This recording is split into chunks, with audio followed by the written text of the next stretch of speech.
So protests turning violent outside a Turning Point USA event at UC Berkeley as agitators threw rocks and set off flares that try to block the campus. The chaos prompted an investigation by the Department of Justice.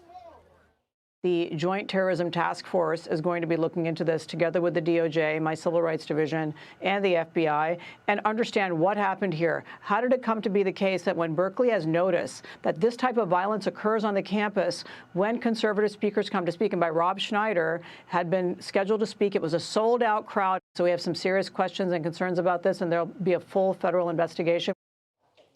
So Fox News contributor and George Washington University law professor Jonathan Turley joins us now. So Professor, obviously there's a problem there. This has been pervasive on a lot of college campuses. But I guess if you had the security there on the campus and the police officers trying to block the protester, what offense did the university commit here?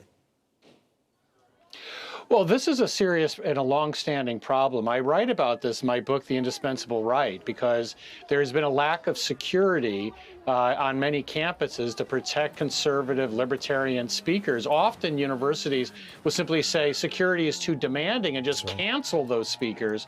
And so, you know, what I say in the book is that this is something that the federal government should look into. There were complaints here that hundreds of people were not able to get into the event, that the police kept the corridor very narrow, which led to people being in close proximity with these violent individuals.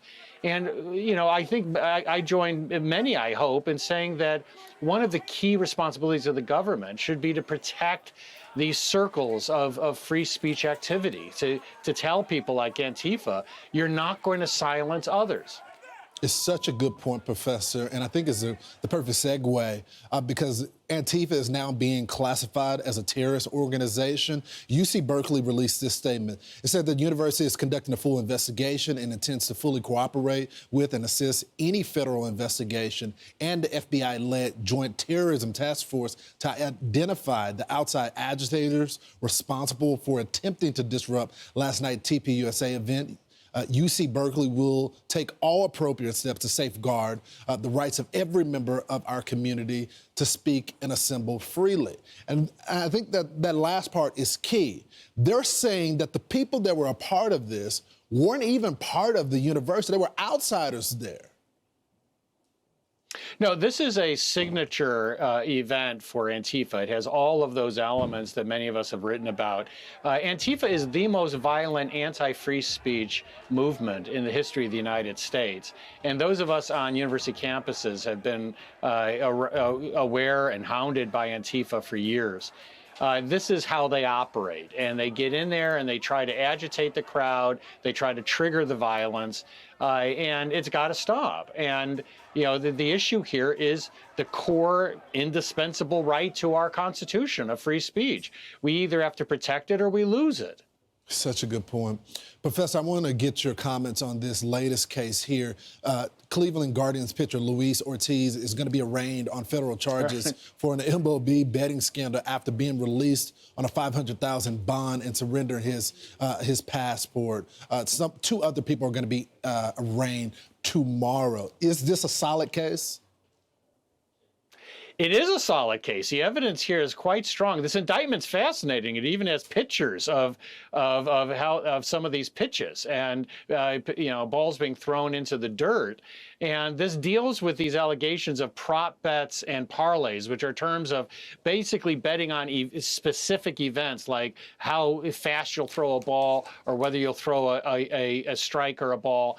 And on these occasions, they have messages, and then what happens is on that particular moment, a ball goes in the dirt. And look, I mean, the fact is this could be tough because pitchers can throw bad balls.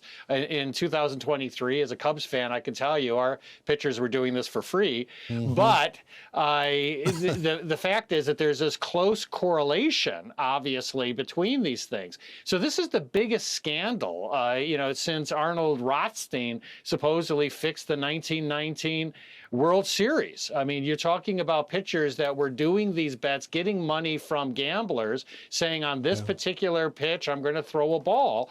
And people were making serious book on this, and they were getting some of that money. It's so greedy and disgusting. We'll be following the case, though. Obviously, this all has to be proven in court. Professor, thanks so much for joining the program. It does have to be proven. Yes, thank you very much, Lawrence. I'm Steve Ducey. I'm Brian Kilmeade. And I'm Ainsley Earhart. And click here to subscribe to the Fox News YouTube page to catch our hottest interviews and most compelling analysis.